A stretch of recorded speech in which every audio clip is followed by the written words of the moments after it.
ఈ రవిరెడ్డి ఎవరు, నా డివిజన్లో ఆయనకి ఏం పని? నా డివిజన్లో ఒక కార్పొరేటర్గా నన్ను సహకరించకుండా ఎవరు ఈ రవిరెడ్డి? ఆయన ఎందుకు మీరు పత్రాలు అందజేసి ఆయన చేతికి ఇన్ఛార్జ్గా ఇచ్చినారా, లేకపోతే ఎవరు ఆ వ్యక్తి?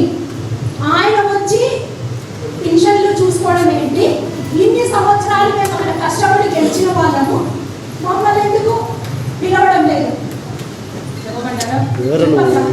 ఫస్ట్ థింగ్, ఎవరికి ఏ ప్రోటోకాల్ ఇన్విటేషన్స్ ఇవ్వలేదు. ఎవరికి ఇంట్రెస్ట్ ఉంటే గవర్నమెంట్ ప్రోగ్రామ్ వాళ్ళు వచ్చి పార్టిసిపేట్ చేశారు. దాని మీద ఆస్తి హక్కు మీకు లేదు కదా. మీరు జస్ట్ అలంకారం వినండి, మీరు క్వశ్చన్స్ చేశారు, నేను ఆన్సర్ ఇవ్వనండి. అలంకారపల్లిలో మీరు ఒక కార్పొరేటర్గా గెలిచినారు. మీరు కూడా ఉన్న 50 మంది కార్పొరేటర్లలో మీరు కూడా ఒకరు. ఫినిష్ చేయండి, డోంట్ ఇంటరప్ట్ మీ. ఫినిష్ చేసినాక మీరు మాట్లాడండి. సో మిగతా 47 మంది కార్పొరేటర్స్ కడప నియోజకవర్గంలో వచ్చిన కార్పొరేటర్స్ ఎవరికైనా ఫోన్లు వచ్చినాయా? ఎందుకు చేయలేదు? ఎందుకు చేయలేదు, ఎందుకు చేశారని కాదు క్వశ్చన్. ఒక్క నిమిషం ఆగండి. మీకు కావాల్సిన సమాధానం నేను ఏమి ఇవ్వాలనుకుంటున్నా అదే ఇస్తాను. అది వినే వరకు ఓపిక అనేది ఉండాలి మీకు. అర్థమైందా? ఎవరు రవిరెడ్డి, ఎవరు ఎక్స్ వై జెడ్, నన్ను క్వశ్చన్ వేయకండి. రవిరెడ్డి ఎవరో మీరు వెళ్ళి మీరు మీ కార్పొరేటర్ ఏ కార్పొరేషన్ లో మీరు గెలిచారో ఆ కార్పొరేషన్ రవిరెడ్డి ఎవరో మీరు కనుక్కోండి. అర్థమైందా? రెండో పాయింట్ వినండి. నేను repeatedly asking you to listen. అర్థమైందా? ఏ యొక్క 47 మంది కార్పొరేటర్స్ కి ఇన్విటేషన్ లేదు, అందులో మీరు కూడా ఒకరు మాత్రమే. ఫస్ట్ థింగ్ అర్థమైందా? గవర్నమెంట్ ప్రోగ్రామ్ ప్రకారము ఎమ్మెల్యేలకు ఆదేశం వచ్చింది. ఎమ్మెల్యేలు వెళ్ళి ఇన్వాల్వ్ అయిపోయి 3 కార్పొరేషన్స్ డిసైడ్ చేసుకోవడం జరిగింది. దాంట్లో వాళ్ళకి కోఆర్డినేషన్ ప్రకారము మాకు సంబంధించి పార్టీలో ఎలక్షన్లో మాకు కోఆపరేట్ చేసిన వాళ్ళకి ఒక పేరు మేము ఇచ్చినాం. దాని ప్రకారము వాళ్ళతో ఇంటరాక్ట్ అయిపోయి దాన్ని అరేంజ్మెంట్ చేశారు. అంతే, దానికి ఆన్సర్ అంతే. వాళ్ళెవరు వీళ్ళెవరు, నా కార్పొరేషను, మనమేం కార్పొరేషన్ సొంతంగా రాయించుకోలేదు, నేను నియోజకవర్గాన్ని సొంతంగా రాయించుకోలేదు. మీరు కార్పొరేషన్ కార్పొరేటర్, మీకు ఇంట్రెస్ట్ ఉంటే గవర్నమెంట్ ప్రొసీజర్లో మీరు పాల్గొవాలనుకుంటే ఇంట్రెస్ట్ వచ్చి పాల్గొంటారు. నా ఇంట్లో పెళ్లి కాదు, మీ ఇంట్లో పెళ్లి కాదు మీకు ఇన్విటేషన్ ఇవ్వడానికి. మీరు ఈ విధంగా క్వశ్చన్స్ పబ్లిక్ మీటింగ్లో వేయకండి. కావాలంటే నాతో పర్సనల్ గురించి మాట్లాడితే మీకు సమాధానం ఇస్తాను. ఓకేనా? అలా కాదన్నా, ఇప్పుడు ప్రతి ఒక్క విషయంలో చిన్న పోలియో డ్రాప్స్ వేసినా కూడా మేము వెళ్ళేసి వేయడం జరుగుతుంది. ఒక కార్పొరేటర్గా మా డివిజన్లో ఏ కార్యక్రమం అయినా కూడా అదేలాగే పెన్షన్స్ కూడా మరి మాకు చెప్పలేదు కదా, చెప్పలేదు. మీకు అదేనండి సమాధానం ఇచ్చింది. ఏ ప్రోటోకాల్ ఫాలో కాలేదు. రెస్ట్ ఆఫ్ ద 47తో పాటు మీరు కూడా లాస్ట్ 7 మాత్రమే. అర్థమైందా? సో కాబట్టి మీకు ఏ విధమైన ప్రభుత్వ కార్యక్రమాల్లో పాల్గొవాలనుకుంటే మీరు వాలంటరీగా వచ్చి పాల్గొనండి. దానికి మీకు కిరీటం పెట్టేసి డబ్బాలు వాయించుకొని మిమ్మల్ని తీసుకొచ్చేది ఏమి ఉండదు. మీకు ఇంట్రెస్ట్ ఉంటే ప్రజల మీద మీరు వచ్చి పార్టిసిపేట్ చేస్తారు అంతే. రెస్ట్ ఆఫ్ ద పీపుల్ ఎవరికి ఇంట్రెస్ట్ ఉంటే వాళ్ళు పార్టిసిపేట్ చేస్తారు. అది ఒక డెసిషన్ తీసుకోవడం జరిగింది. ఆ డెసిషన్ ప్రకారం ముందుకు వెళ్ళినాము. అంతేనా?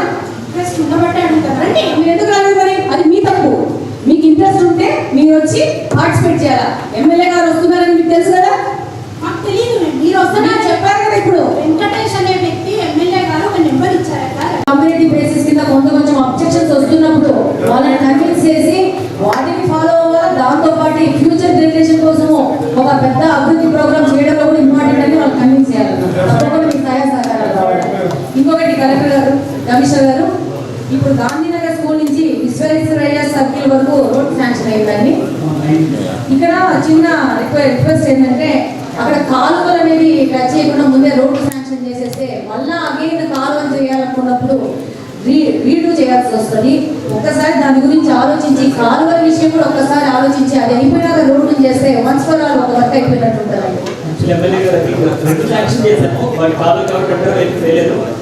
ఇప్పుడు మళ్ళీ రీఅప్లోడ్ చేశారంటే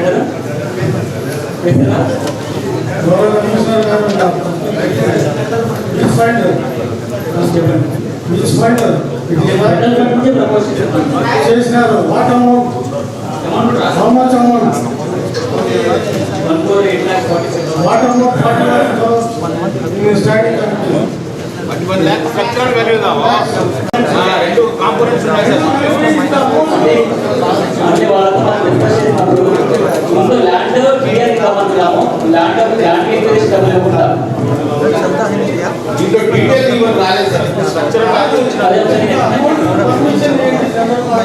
అనేది క్లారిటీ లేదు. How much amount? ఇందులో అవి ఒక పక్షిలో ఓన్లీ స్ట్రక్చర్ కంపెనీ స్టాండింగ్ అందులో అవి ఎక్కువ చేస్తారు. ఎండింగ్ లో ఇంత అమౌంట్ కు మాకు శాంక్షన్ ఇవ్వండి. ఏది అక్కడ వచ్చి స్టాండింగ్ కమిటీలో 21 లక్షలు అంటారు, ఇక్కడ వచ్చి 1 లక్ష. బుద్ధలో పడింది, గట్టిగా ఏం ఇంజరీస్ లేకుండా బయటకు వచ్చింది. కొంచెం మీకు ఆ టెండర్ పొజిషన్ ఏముందో ఏమో నాకు తెలియదు, కానీ ఒకసారి కనుక్కోండి, లేకపోతే మట్టేసన్నా ఫిల్ చేసేసేయి. సార్ మీరు లెఫ్ట్ సైడ్ అంటున్నారు, రైట్ సైడ్ అంటున్నారు, ఏ సైడ్ అంటున్నారు? మన స్కూల్ వైపు కడుతున్నాం. స్కూల్ సైడ్ కట్టాలి. అది సాయం అయింది. మేడం వాళ్ళు పబ్లిక్ వచ్చాడికి లెఫ్ట్ సైడ్ హౌసెస్ ఉన్నాయి కదా. ఫస్ట్ 2 పేపర్లు ఎందుకు మిస్ అయినాయి, మళ్ళీ పేపర్లు వచ్చినాయి, మళ్ళీ పర్సంటేజ్ తగ్గిపోయింది సార్. 1.60 లెస్ చేసినాడు, మళ్ళీ ఇప్పుడు 0.51 లెస్ చేసిన వాళ్ళకి ఇచ్చినారు. అంటే ఫస్ట్ టెండర్ మళ్ళీ సేమ్ క్యాండిడేట్ సెకండ్ టైం అన్ని పేపర్లు పెట్టినప్పుడు ముందు వేసినంతనే వేయాలి కదా. బయట సబ్మిట్ పేపర్స్ తర్వాత ఆ టైంలో సబ్మిట్ చేయాలి.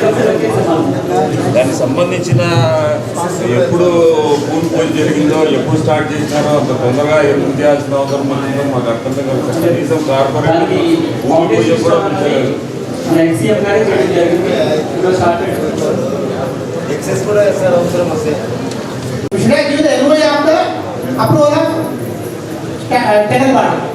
మనం టెండర్ బయట ఆమాదం లేకుండా వర్క్ స్టార్ట్ చేసేసాము. అది పేపర్లో ఈరోజు వచ్చింది, నెట్లో వచ్చింది.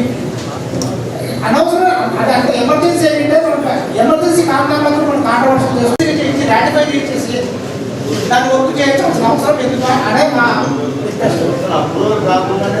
అంటే డైరెక్ట్ గా నేను నా కాలం చేస్తాను. కలెక్టర్ వచ్చి మాట్లాడు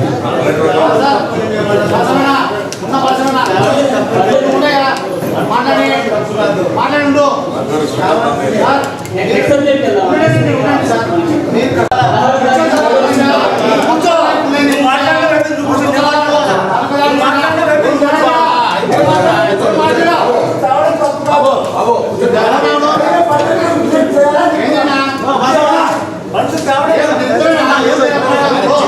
కష్టపడతాడు చేసి